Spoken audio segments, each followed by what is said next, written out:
Paz seja com você e com toda a tua família.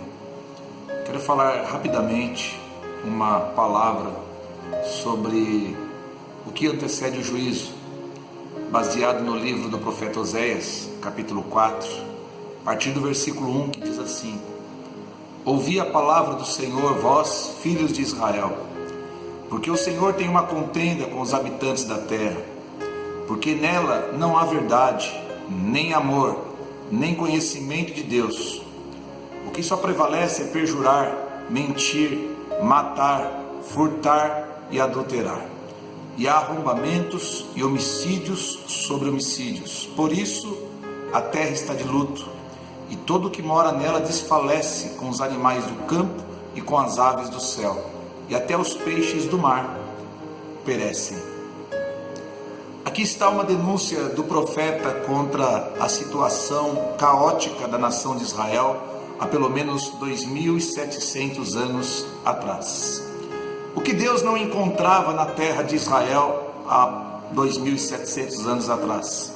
Segundo a palavra do profeta Oséias, Deus não encontrava verdade na terra, ou seja, no país de Israel, há 2.700 anos atrás, prevalecia a mentira. A verdade não tinha validade, cada um mentia ao seu próximo, os governantes eram mentirosos, os profetas, os sacerdotes eram mentirosos, só prevalecia o mentir.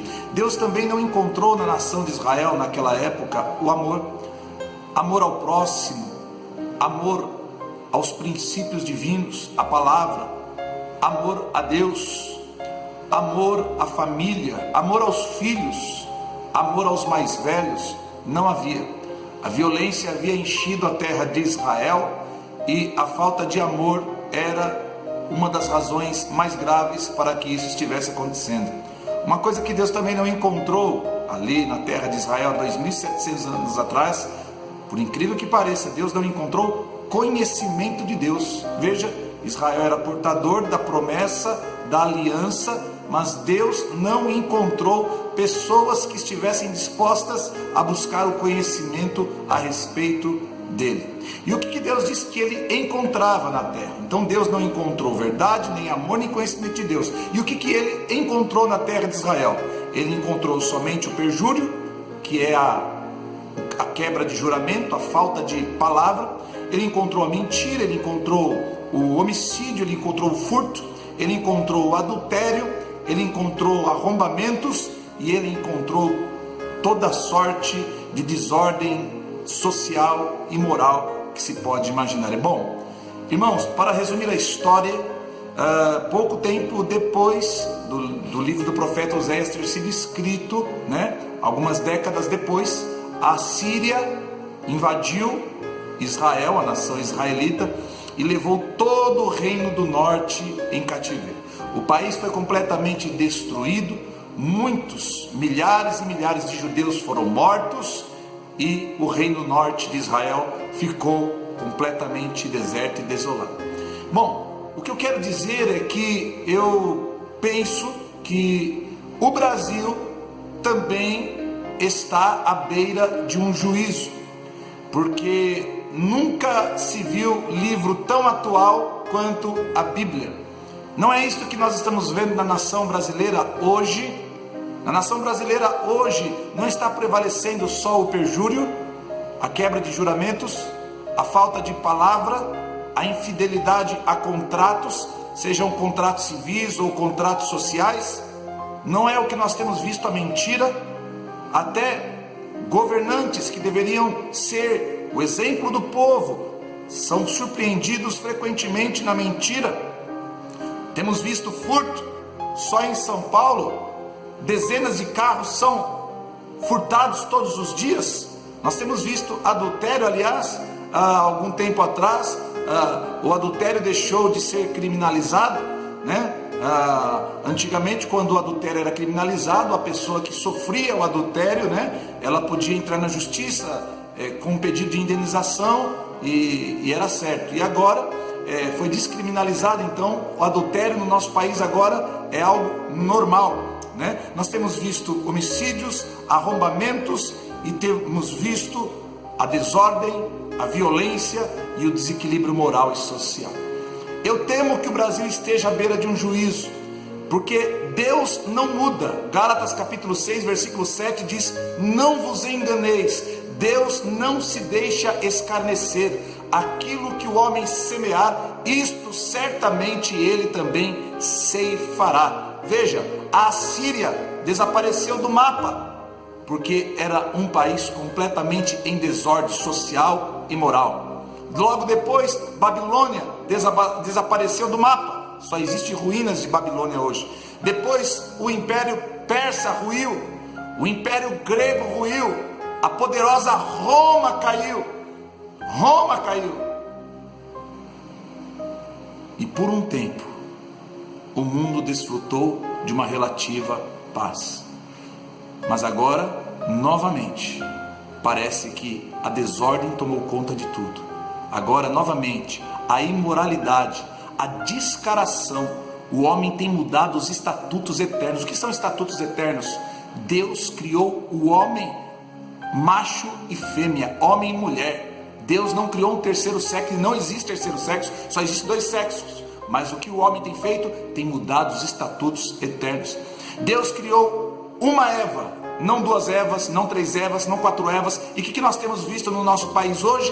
Nós temos visto já o reconhecimento da primeira união poliafetiva. Aconteceu lá no Rio de Janeiro algum tempo atrás, o reconhecimento da justiça, a primeira união poliafetiva no Brasil, ou seja, um marido com duas esposas. Onde nós vamos parar? Onde nós vamos parar?